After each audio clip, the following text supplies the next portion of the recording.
Բարեկամներ, ողջույն։ Երբ նույնիսկ մանկությունը այլևս անվտանգ չէ։ Հայաստանում մեծ հանրային հուզմունք է առաջացրել 12-ամյա աշակերտի հետ կապված այդ ողբերգալի դեպքը, որի շրջանակներում նախնական տվյալներով երեխայի օրգանիզմում հայտնաբերվել է թմրամիջոց։ Եվ թեև քննությունը դեռ շարունակվում է, իսկ իրավապահ մարմինները վերջնական պատասխաններ չեն տվել, արդեն իսկ պարզ է, որ խոսքը ինչ-որ սովորական միջադեպի մասին չէ։ Սա այն դեպքերից է, որոնք ստիպում են հասարակությանը վերանայել իր պատկերացումները երեխայի անվտանգության շուրջ։ Եթե տարիներ առաջ ծնողների ամենամեծ այսպես մտահոգությունը, մտավախությունը երեխայի ուշ տուն վերադառնալն էր կամ փողոցում խաղալիս ինչ-որ քերծվածքներ ստանալը, ապա այսօր վտանգները շատ ավելի բարդ են, շատ ավելի նուրբ են, շատ ավելի սարսափելի ու մի խոսքով։ Այս դեպքերն էլ, որ տեղի ունեցան, ցույց են տալիս իրականության հերթական հիշեցումը։ Շատերը կարծում եմ կհիշեն մեր մանկությունից դրվագներ, երբ բակերում խաղում էինք մինչև ուշ երեկո, երբ հարևանները իրենց երեխաների պես էին վերաբերում բակի երեխաներին, երբ փողոցում որևէ մեծահասակ կարող էր պաղպաղակ հյուրասիրել, քաղցրավենիք տալ, ջուր առաջարկել, եւ դրանում ոչ մի վտանգ չկար, ոչ ոք ինչ-որ բադ բան չէր մտածում, հասարակությունը երևի այլ էր։ Այդ տարիներին վստահության մթնոլորտը բոլորովին այլ էր եւ այդ ամենը ինչ նշեցի շատ բնական էր թվում, շատ երևանյան էր թվում, իսկ աշխարհը ինչ խոսք ավելի կանխատեսելի էր։ Այսօր ցավոք, ինչպես ասում էր դասականը, ժամանակ անցավ, նրանք էլ անցան, զվարթ երգերը զվշտալից դարձան եւ այդ անհոգ ժամանակները անցյալում են կարծես մնացել։ Այն զգուշացումը, որ տարիներ շարունակ մեր մայրերն ու տատերը մեզ տալիս էին, անծանոթ մարդուց ոչ մի բան չվերցնես, հա, կարծում յուրաքանչյուրս լսել ենք այս խոսքը, շատերի համար երբեմն չափազանցվածություն էր եւ հնացած խորհուրդ, սակայն այսօր արդեն ապացուցվում է, որ այդ խոսքերը պարզապես ծնողական անհանգստության արտահայտություններ չէին, դրանք կյանքի փորձից ծնված կանոններ էին, որոնք այսօր առավել քան երբևէ արդիական են դարձել։ Ցավոք սրտի, բայց այդպես է։ Այսօր ցավոք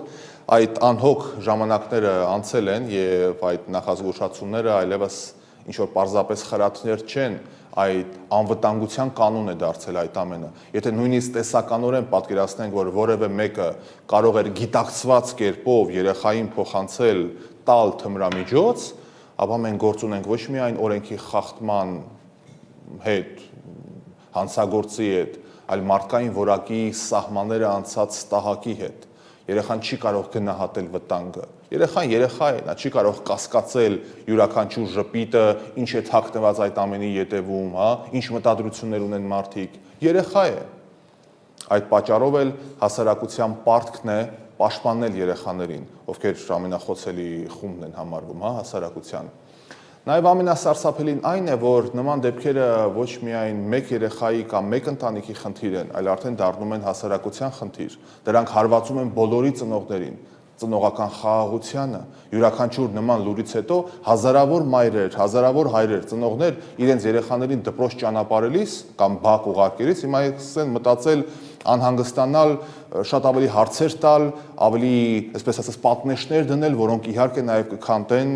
սովորական հասարակական այդ շփումները, որտեղ ամեն ինչից եթե մարդ սկսի վախենալ, այդ շփումն էլ բնականաբար այլ կլինի։ Հենց այդ իսկ պատճառով նման դեպքերը լիարժեք պետք է բացահայտվեն եւ դառնան ոչ միայն իրավական, այլև բարոյական պահանջ։ Հանրությունը պետք է իմանա, ինչ է իրականում տեղի ունենում, ինչպես է երեխան հայտնվել այդ վիճակում, եղել է արդյոք կանխամտածված գործողություն, ովքեր են պատասխանատուները։ Միևնույն ժամանակ կարևոր է չշտապել վերջնական գնահատականների հարցում, քանի դեռ քննությունը ընթանում է եւ այն դեռ չի ավարտվել։ Սակայն եթե հանկարծ ապացուցվի, որ որևէ անձ դիտավորյալ կերպով վնասել է երեխային կամ նրան ներքաշել է թմրամիջոցների հետ կապված իրավիճակում, ապա նման արարքը պետք է արժանանա ամենախիստ իրավական գնահատանքի եւ ես շատ կուզեմ, որ այդ մարդիկ եթե ապացուցվի, անունները, դեմքերը հրապարակվի, որ մեր հանրությունը իմանա, ովքեր են ապրում մեր շուրջը, ծածկադմփոնցով հաստատ որևէ բան չենք փոխի, որովհետեւ երեխաների նկատմամբ կատարած հանցագործությունը սովորական ինչ-որ քրեական վիճակ չէ, դրանք հանցագործություններ են ամբողջ հասարակության դեմ, մեր ապագայի դեմ։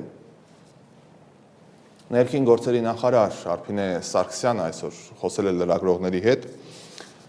Արփինե Սարգսյանի խոսքով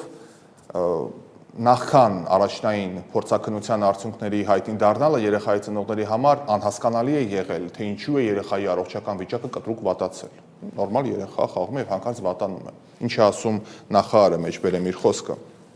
Սկզբում ծնողների համար անհասկանալի է եղել, թե ինչի պատճառով է դեպքը տեղի ունեցել, բայց հետագայում, քանի որ ունեցել ենք առաջնային մասնագիտական կարծիքներ, թմրամիջոցի հետք է հայտնաբերվել երեխայի օրգանիզմում եւ արդեն ուժերը լարել են, որպեսզի հասկանանք, թե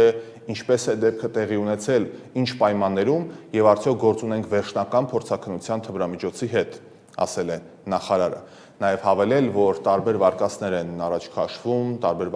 վարկածներ են քննարկվել, քանի որ էքսկուրսիայի էին գնացել տվյալ դասարանով, ուսուցիչները եւս ուղեկցել են նրանց, երբեմն վարկածներ են եղել կապված նաև միջավայրի հետ։ Գիտեք, հիմա այնպիսի վիճակ է, որ խոտերի մեջ խաղաս, ինչ ասես կգտնես, կարծում յուրաքանչյուր բակում